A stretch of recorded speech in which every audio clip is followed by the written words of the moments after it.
منذ 4 أيام ولا تزال قافلة المساعدات الإنسانية هنا في معبر أم جلود شمال منبج عالقة بسبب رفض الاحتلال التركي والمجموعات المرتزقة التابعة لها أن تدخل هذه المساعدات إلى المناطق المتضررة من الزلزال المدمر الذي ضرب شمال كردستان ومناطق مختلفة من سوريا وتركيا. حول هذا ينضم معنا أحد أعضاء خلية الأزمة التابعة للإدارة الذاتية والرئيس المشترك لدائرة الإعلام في شمال وشرق سوريا جوان ملا إبراهيم للحديث أكثر حول المساعدات وماهية المساعدات ولماذا لم تدخل إلى الآن المناطق التي تحتلها تركيا وتساعد في إزالة الأنقاض جراء الزلزال الذي ضرب المنطقة. مرحبا بكم. لماذا لم تدخل المساعدات إلى هذا الحد منذ 4 أيام وأنتم متواجدون هنا ولم تدخل هذه المساعدات التي تقدمها الإدارة الذاتية للمناطق المتضررة من الزلزال؟ يعني ما هي في البداية ما هي طبيعة هذه المساعدات ولماذا لم تدخل حتى هذه اللحظة إلى تلك المناطق؟ أهلا بكم. بداية نحن كإدارة ذاتية لشمال وشرق سوريا بعد الزلزال الذي ضرب المنطقة تم تشكيل خلية أزمة لمتابعة هذا الموضوع. بالطبع ارتأينا أنه يجب تقديم المساعدات لأهالينا المنكوبين، نحن أيضا سوريين وهم أيضا سوريين، ولكن الموجود هو أن نحن طبعا نعيش حالة حصار. كشمال وشرق سوريا ليست هناك مواد كافية لكي نقدمها لأهلنا المنكوبين، ولكن في كافة الأحوال هناك لدينا بعض المحروقات وأيضا بعض المساعدات الإغاثية نستطيع تقديمها لهم. وعلى هذا الأساس تم إعداد هذه القافلات المحملة بالمساعدات. القافلة الأولى التي أنتم هنا الآن تشاهدونها في أم جدود النقطة 0 في المعبر، يبعد عنا حوالي أمتار الجانب الآخر من المعبر المربوط بشمال غرب سوريا، المناطق التي يسيطر عليها دولة الاحتلال التركي ومرتزقته. هذه الحافلة محملة ب30 ناقلة نفط محملة بمادة المازوت، وأيضا مساعدات أخرى قدمها أهالي شمال شرق سوريا لأهلهم المنكوبين. يعني لماذا ترفض المجموعات المرتزقة التابعة لتركيا إلى اليوم هذه المساعدات؟ حقيقة هذا السؤال يجب أن يسأل لهم بالبداية، ولكن قنوات التواصل التي بيننا وبينهم إلى الآن لم يأتوا لنا بأي رد. ليس هناك أي رد بخصوص هذه القافلة. نحن لدينا قنوات تواصل مع شمال غرب سوريا، مع هناك وسطاء مدنيين وأيضا بعض المنظمات المحلية، تواصلنا معهم ورحبوا بالفكرة كثيرا، ولكن في نهاية الأمر صدمنا بالرفض. لا نستطيع القدوم، نخاف أن يتم استهدافنا. كان آخرها اليوم ونحن الآن هنا وكنتم أيضا أنتم موجودين. أتى وسطاء إلى المعبر والتقينا معهم كوفد إدارة ذاتية، قالوا لنا ما هي شروطكم؟ طبعا نحن صرحنا من اليوم الأول أنه ليس لدينا أي شروط مسبقة لدخول هذه، فقط هدفنا هو إدخال هذه المساعدات.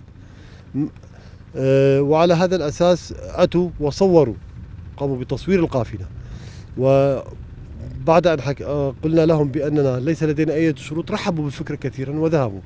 قالوا سنرد عليكم الرد في أقرب وقت ممكن. بعد ساعة ونصف أجابنا أحدهم عبر اتصال هاتفي بأنهم ذهبوا إلى الراعي وسيأتون قريبا. طبعا كانوا مؤلفين من جماعة من المدنيين أو ربما وجهاء من المنطقة والدفاع المدني الموجود هناك. قلنا نحن بانتظاركم، قالوا يلزمنا قرابة الساعتين لحين نأتيكم بالرد. قلنا ليس لدينا أي مشكلة، نحن واقفين بانتظاركم.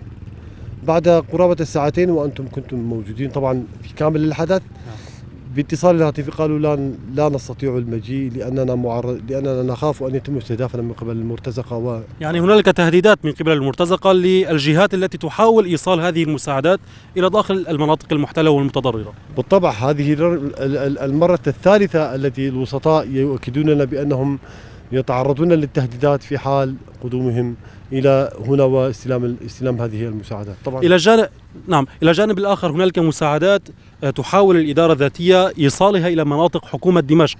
ما مصير تلك المساعدات؟ طبعا تلك المساعدات موجودة الآن في معبر التايهة، وهو معبر فاصل بين مناطق شمال وشرق سوريا والداخل السوري، أي مناطق حكومة دمشق. هذه المساعدات عبارة عن 100 ناقلة نفط محملة بمادة المازوت، ومساعدات بكميات كبيرة مقدمة من الهلال الأحمر الكردي، وأيضا مساعدات قدمها الأهالي. هذه المساعدات واقفة منذ 3 أيام في المعبر، وأيضا قنوات التواصل بكافة أشكالها تواصل مساعيها لإدخال هذه المساعدات إلى تلك المناطق، وخاصة حلب وريفها وحماة وإدلب وكافة المناطق الموجودة. ولكن إلى الآن ليس هناك رد واضح من قبل حكومة دمشق. ما أتانا الرد يوم أمس هو من قبل بعض الوسطاء طبعا أنهم يرغبون في حصة من هذه المساعدات. نعم. الحصة قلنا لهم ما هي حصتهم؟ قالوا نرغب في أكثر من 70% من المساعدات أن تذهب إلى يد النظام والباقي توزع. قلنا لهم النصف وبالنصف أيضا ليس لدينا مشكلة أن تصل، المهم أن تصل. نعم. هدفنا هو إيصال هذه المساعدات، ولكن مع الأسف إلى الآن الرد ليس هناك رد. إلى متى سوف تبقون؟ يعني إلى متى سوف تبقى الإدارة الذاتية على المعابر وتقدم هذه المساعدات في ظل رفض الأطراف الأخرى هذه المساعدات؟ نحن مصرون وسنبقى هناك أهلنا بعيدا عن أي أجندات سياسية، وصرحناها في الإدارة الذاتية بأن ليس لدينا أي دواعي سياسية. يجب علينا أن نترك كافة الخلافات وكافة التناقضات الموجودة الآن جانبا. سوريا الآن في نكبة، في كارثة، يجب علينا تقديم هذه المساعدات في أقرب وقت ممكن، ولهذا نحن سنبقى هنا ريثما يتم الرد. نعم، يعطيك العافية، شكرا. يعني كما تشاهدون لا يزال الاحتلال التركي والمجموعات المرتزقة التابعة لها ترفض وصول هذه المساعدات إلى المناطق المتضررة في شمال وغرب سوريا. وإلى اليوم يعني هنالك أعداد ضحايا هائل في المناطق التي شهدت الزلزال المدمر، وأعداد الضحايا في ازدياد في ظل نقص المعدات ونقص المساعدات التي تقدم من أطراف عدة، ومن أبرزها الإدارة الذاتية التي تعمل على إيصال هذه المساعدات للمناطق المنكوبة، لكن مع الأسف إلى الآن لم تدخل هذه المساعدات تلك المناطق.